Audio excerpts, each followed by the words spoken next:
Greetings, ladies and gentlemen. Welcome to another NuubCast. This is Blogus bringing you a 1v1 on Tel'Darim Altar. Yes, again. Love this map. Big, fat macro map. And our players today are Null A, or Nulla, spawning as the red Protoss. His opponent, my new friend, Ice Mage, a.k.a. Drizzle. Drizzle, if you may or may not be aware, that has been coaching me in the ways of the Protoss. He is a high-level diamond. He was in Masters and got demoted to diamond and working his way back up, kicking butt on the after the reset. He's like I don't know, something ridiculous like 25-5, or was it 17-2? I don't remember. He told me yesterday. I could be making up numbers. But he and Nulla playing here on Tel'Darim Altar. A lot of people don't like PvP. I play Protoss, so I enjoy the matchup. I don't like playing the matchup. Playing the matchup is much different than watching the matchup. Playing the matchup is frustrating. It's hard. It feels like you either crush your opponent or get crushed by your opponent. It doesn't seem to be like doesn't seem to be a lot of in the middle, either 4-gate or macro it up and it's Colossus versus Colossus, or some kind of or Blink Stalker battles, things like that.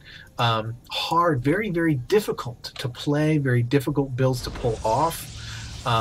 And very micro-intensive a lot of the time, as we see Ice Mage getting his gas. I believe that Null A has his finished already. Yes, he does. Already pumping out the Vespene. Gate and Cyber down for both players. Not chronoing the probes. And this is something that I'm trying to learn more about, is use of chrono boost, timings, and when is it important to chrono, when is it important not to chrono, depending on the build you're trying to do. As you can see, Null A just getting the importance. You can see from both players the importance of scouting, of checking out all of your opponent's base, seeing everything that's going on so that you're able to react appropriately. Ice Mage saving up his money. I think we're going to see 3 gates go down shortly, or at least 2. If he's 4-gate, this might be 4-gate versus 4-gate. Yep, and we saw, nope, it's 2. Yep, okay, it's going to be 4 from Ice Mage, aka Drizzle, and it's going to see, we're going to see 2. We're going to see more gates go down for red. Let me check something here. What's the unit? Yep.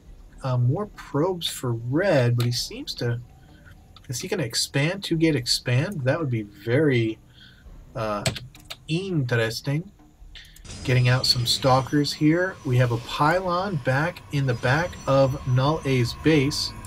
Another pylon still... Oh, there's the 3rd gateway. Looks like it's going to be 3-gate expand for Nulla, and he finds the pylon, so Ice Mage is not going to be able to make use of the warpins that are just now finishing.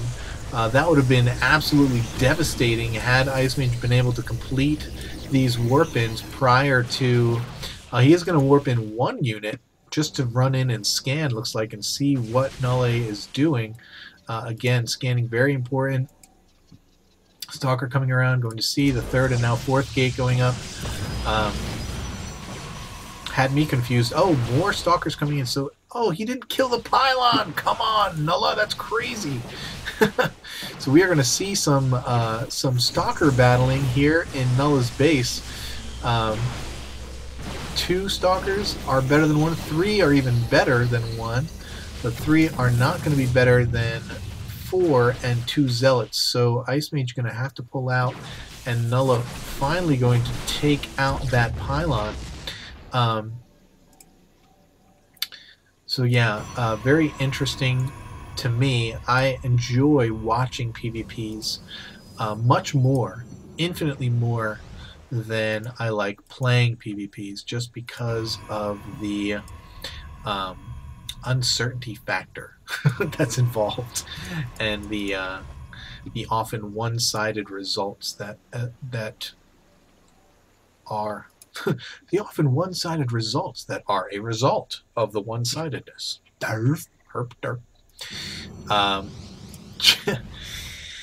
Nilla warping in quite a sizable force here, and Ice Mage not going to have nearly enough to handle it, and probably engage a little bit too much there. Going to lose this this roaming probe here. Let's see what's going on. Back at his base, a couple of stalkers, a couple of zealots coming in, going to try to help out, but Nilla not going to advance, going to stay back and get his expansion up. No expansion as of yet for Ice Mage, but Twilight Council finishing. Blink undoubtedly going to go up any moment now. Any moment. Well, as soon as he has 150 yes, that's when it's going to go up. Not any moment now. There it is. And undoubtedly going to see Chrono on that Twilight Council. There it is. Don't want to get supply blocked at this point. Could be brutal. Something that I would do naturally. So we got one base, Blink Stalkers, which against what was probably going to be 3-gate Robo Expand now went 4-gate Robo Expand Forge. So this is a kind of a strange build by Nulla. Probably, you know, when you when you have a pylon in your base, it kind of alters your gameplay, and you have to react to what's happening. And then, you know, you find a way to work back into your build. So here, it looks like we are going to have an engagement around the Xel'Naga Tower. It looks like Nulla has a lot more Zealots here, but he, with the Blink, is going to be able to use that Blink micro to pull out the wounded Stalkers and just completely dominates. Oh my goodness, I'm almost certain that Nulla had the bigger army, but because of Blink, because of the nice Blink micro by Ice Mage, was not able to withstand the micro of Ice Mage here. And even with these Zealots coming in, as long as he can stay out of range of those cannons, he's gonna be able to take out the cannon. Zealots coming in to try to engage. Important to note here, notice you don't see Ice Mage ever blinking into the battle. Very rare that is an effective tactic. You always want to be blinking away from the battle so that you don't get your units killed before they need to be killed. Going to be taking down some of these sentries early on. Very good play. Able to blink these guys out, even in groups. Very good play by Ice Mage. Going to get another warp in. Have to bring out the probes. Again, there you see the mass blink out of the battle for reinforcement's sake. And going to go right back in.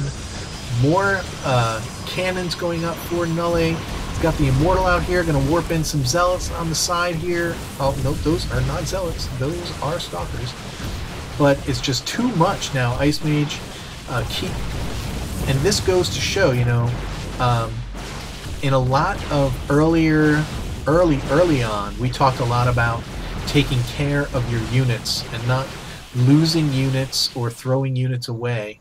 And Blink is one way to do that, is to take care of your units, to get them out of harm's way so that you can keep them.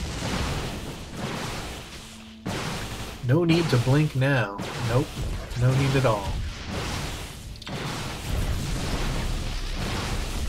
And so, just great blink micro by Ice Mage, able to take out Nulla. This is certainly GG.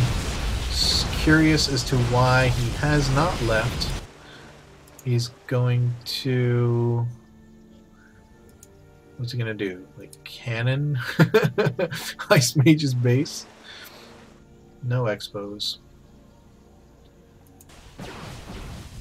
One base. And you think, man, that's a lot of stalkers for the amount of fighting that went on between these two guys, the amount of back and forth, but because of Blink, all the stalkers that that Nulla lost, Ice Mage saved because he had the Blink micro. He was able to, you know, to blink out and save the units. So it looks like you would have lost if you didn't hold that push. Risky. And look, I love that Ice Mage is still playing. He's not quitting. He's not. All right. There's the game. Thanks, Ice Mage, for Drizzle for sending in the rep. Keep them coming. Thanks, everybody, for hanging out, checking it out. Learn to use Blink Micro. We spent about 3 hours the other day just working on Blink Micro. Important stuff. I don't think I'm that good at it yet. Because, you know, it doesn't matter how much you practice something unless you're using it in a game situation. It doesn't even occur to you to use it sometimes. So sometimes you need to put your practice to use in game situation. And that's how you get better. Sometimes you just have to lose a lot. That's why we're noobs. Till next time, keep climbing that ladder, guys. Peace.